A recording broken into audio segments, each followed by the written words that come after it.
Welcome to the Coast Watch, your home of all things Central Coast Mariners and the A-League Men's. My name is Lockie, and here is the predictions video for round 14 of the A-League Men's competition. And my goodness, do we have some juicy games. It's all kicking off on Friday with Western Sydney Wanderers taking on Melbourne City. Of course, there are some midweek games happening this week, but we're just talking about the games from Friday night. Of course, these sides just met 1 month ago in Melbourne. That 3-3 draw, really entertaining game, that one. This is, of course, Western Sydney Wanderers coach Rudan's third game in charge. He's picked up a win against Perth Glory, loss on the weekend against Western United, but overall looking pretty positive for the Western Sydney Wanderers at the moment. I'm optimistic for their chances this season under Rudan, to be honest. City, of course, coming off a big 4-2 win midweek away to the Newcastle Jets. Even though they had a slow start this season, Melbourne City, not quite a slow start, but they're underperforming compared to the grand heights that they were playing at last year. Western City Wanderers have actually only won one in the last 9 meetings against Melbourne City, which is an incredible statistic. And Jamie Maclaren, he's the man to watch in this game. 5 goals in the last 4 appearances for Melbourne City. And not just him, but, Jamie Maclaren, Matt Leckie, Andrew Naboot, the front three, I think, are really starting to gel now. I think Matt Leckie in his last couple of games has just been looking a little bit better after him specifically had a slow start. So Jamie Maclaren, though, bagging the goals. There's a good chance that he'll get on the score sheet again in this game. My score prediction, Western Sydney Wanderers 1, City 2. Yes, Wanderers are looking a little bit better at the moment, but I think City will just have too much quality in this game. Shuffling on to Saturday, Wellington Phoenix take on Adelaide United. Of course, Wellington made a big jump last week in the ladder after they defeated Macarthur FC. They went from bottom to 7th, so they're just outside the top 6. Adelaide have been looking pretty good this season, just dropping a little bit after losing to Sydney FC last week. Of course, these two sides met on New Year's Day. Adelaide United winning 4-0 in that game. That was probably Adelaide's most convincing win of the season. Wellington currently on a 2-match win streak, and of course, they actually play midweek against Melbourne Victory. So if they can get a win there against Melbourne Victory, which would probably be an upset considering how good Melbourne Victory are playing at the moment, that would be massive for Wellington Phoenix. We'll give them some real momentum heading into this game as well. All of Adelaide's losses, you can see the third point there, have been by a 1-goal margin, which I think is worth pointing out. And yeah, again, the one thing that we've learned from Adelaide is that they always come back in games. They always fight back late. And my score prediction, I think this is going to be an entertaining game. I think Wellington Phoenix coming into this game with a bounce in their step. They're looking fresh. Sandoval's playing well. Their new Mexican signing. Josh Sotirio grabbing a couple goals last week as well. But Adelaide United, of course, have so much threat across especially the front third of the pitch when you got the likes of Craig Goodwin, Lockie Brook, Ibasuki, Bernardo Oliveira as well. So I reckon 2-2, man. I've got a feeling this is going to be a high-scoring, entertaining game. So keep an eye on this one this weekend. And then Saturday night, Melbourne Victory take on Newcastle Jets. Of course, Melbourne Victory will be coming off that midweek game against Wellington Phoenix, which is taking place just after this is recording this on Wednesday, so the game that's taking place tonight from this recording. So it'll be interesting to see how that result does play out. Jets have both scored and conceded 15 goals. So scored 15, conceded 15. They've only played 8 games. So what we've learned from Newcastle Jets is that there's always high-scoring games when they play. It was 4-2 against City during the week as well. Yes, they have the likes of Becca Mikkeldatsi, Olivia Bamal, Daniel Pena in attack, who have all proven to be really dangerous players. Defensively, they just still need to figure things out a little bit still. So that's going to be the concern for Jets heading into this game. But a reassuring stat for Jets. So you can see the third point. Jets have won 3 of their last 4 away trips to victory, which is a really good stat considering that Melbourne Victory are usually so good at strong at home, obviously last season being the exception. But Newcastle have a decent run of form down there. They'll be holding on to that heading into this game. Newcastle, of course, coming off a run of 3 consecutive home games where they picked up 1 win, 2 losses. The Pappers will be disappointed, I think, with those results coming out of that run of home games. They would have hoped to build some positive momentum there to push up back towards the top of the ladder because they have slipped away. And of course, worth pointing out, Jets, this is Newcastle's first interstate trip of the season. Of course, all their games so far being played in New South Wales. But you can see my score prediction here, Melbourne Victory will just be too strong.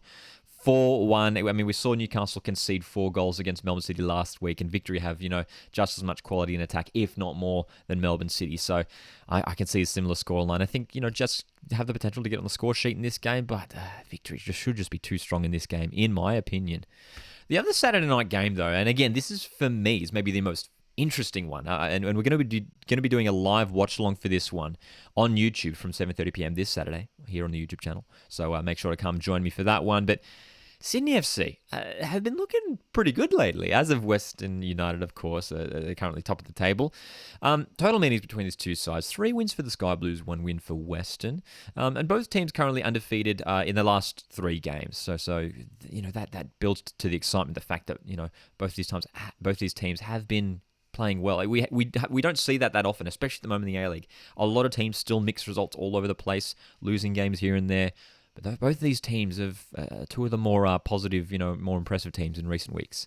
Potential starting return for Adam Lafondra. He made an appearance off the bench last week away to Adelaide United.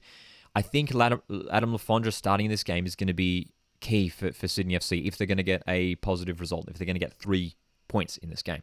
And the final point that ties into that very nicely, because Western have only conceded 8 goals in 10 games. The only team who has conceded less goals this season is Perth Glory, conceding 7, but they've played 3 less games than Western United. So Western's defense has been, almost perfect, and the way that they approach the games, I mean, we know what they do. They set up so well defensively. We saw it against Western Sydney Wanderers last week. Western Sydney bombarding that attack, especially late on in that game. Western Sydney just so solid in defence. Leo Lacroix, Tomoki Imai, Nikolai Topper-Stanley, Josh Risdon, these guys playing so well at the moment. My prediction's 1-1. I think Sydney FC, just because they are building some decent momentum at the moment and have Cam sober, and if Adam Lafondra starts, that just boosts their chances of grabbing a goal in this game big time. Western United always find a way to grab at least a goal in a game, it seems. So that's my score prediction for this game, man. I think if Sydney FC maybe could get a first half goal, make a late push, maybe they could take him down 2-1. We saw Wellington do it, grab a 2-1 win against Western a couple of weeks ago as well. So really fascinating game, really fascinating. Can't wait for that one.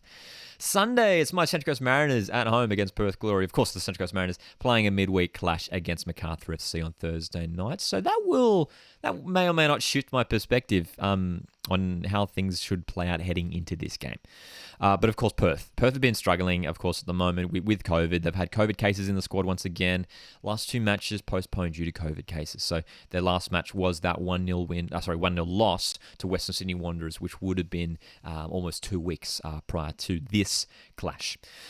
Mariners have lost 3 of their last 4 games against Perth Glory. Again, we're seeing it again here. Another away side who actually has the better of the form in recent times. So Perth Glory just always get up for games down there in Gosford. Perth's record since returning from the break: 1 win, 2 losses. So the 2-1 win against Sydney FC was impressive. But then just looking a bit lackluster, especially that 1-0 loss away to Brisbane, 1-0 loss against Western Sydney Wanderers. I think they only managed 4 shots on goal. The problem with Perth Glory is that they're struggling to get their best lineup on the field. I don't know if they've ever played a game this season where they've had their best 11, and that includes Brandon O'Neill, that includes Bruno Fornaroli and Daniel Sturridge, even if he is just coming off the bench. Daryl Latchman in defence as well. So hopefully, from a Perth point of view, they can get everyone fit and firing. Daniel Sturridge has a COVID recently. I think that's been confirmed, and whether he features in this game, it'll be we'll have to wait and see. And of course, the most recent meeting ending in a 2-2 draw, late Matt Simon penalty, rescuing the point for the Central Coast Mariners in that game.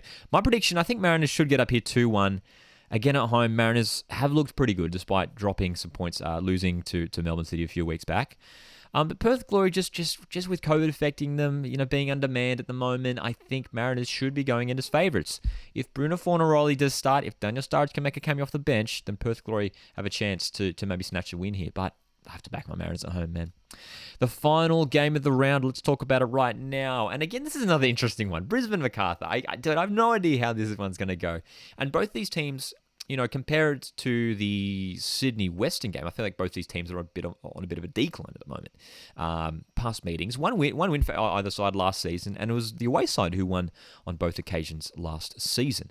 And of course, this is Macarthur's first interstate trip this season, so worth pointing out as well. They've played all their games in New South Wales so far this year. Brisbane's last 5 games: 2 wins, 1 draw, 2 losses. It is inconsistent for Brisbane, and that has been the story of this season so far, where you look back to that 3-0 win against Western Sydney Wanderers a couple of weeks back, and you're like, oh, okay, they're looking pretty good. Nikola Miluznic finding the goals, Rakbari O'Shea playing up front in attack, looking okay. Lascano grabbed his first goal in the A-League last week in that loss against the Jets. So I still don't know what to make of Brisbane this season, man. I feel like we're still learning about them, and they need to get clicking real soon if they're going to be a finals team this year. That's for sure.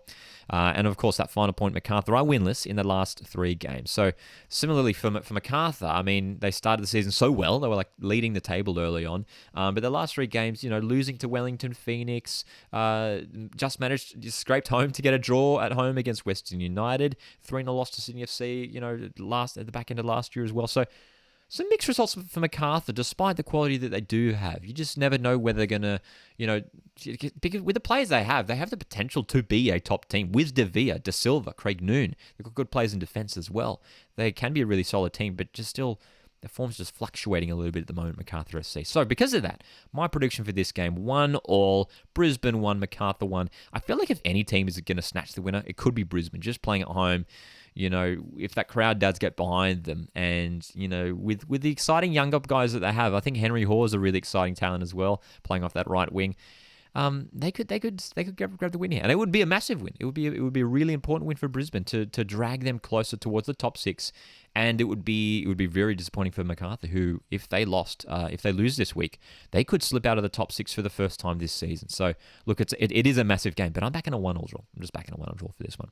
As always, feel free to drop your score predictions down in the comments below. Always love seeing who you think is going to grab the big wins this weekend in the A-League Men's competition. Of course, make sure to join me here live on YouTube Saturday night, 7:30 p.m. Australian Eastern Daylight Time for the live watch-along of my game of the weekend, Sydney FC Western United. It's going to be an absolutely epic match. It's going to be live on free-to-air Channel 10 if you're in New South Wales, I'm pretty sure. Have a fantastic week, guys. Enjoy the weekend of football, and I'll see you on Monday for the round review.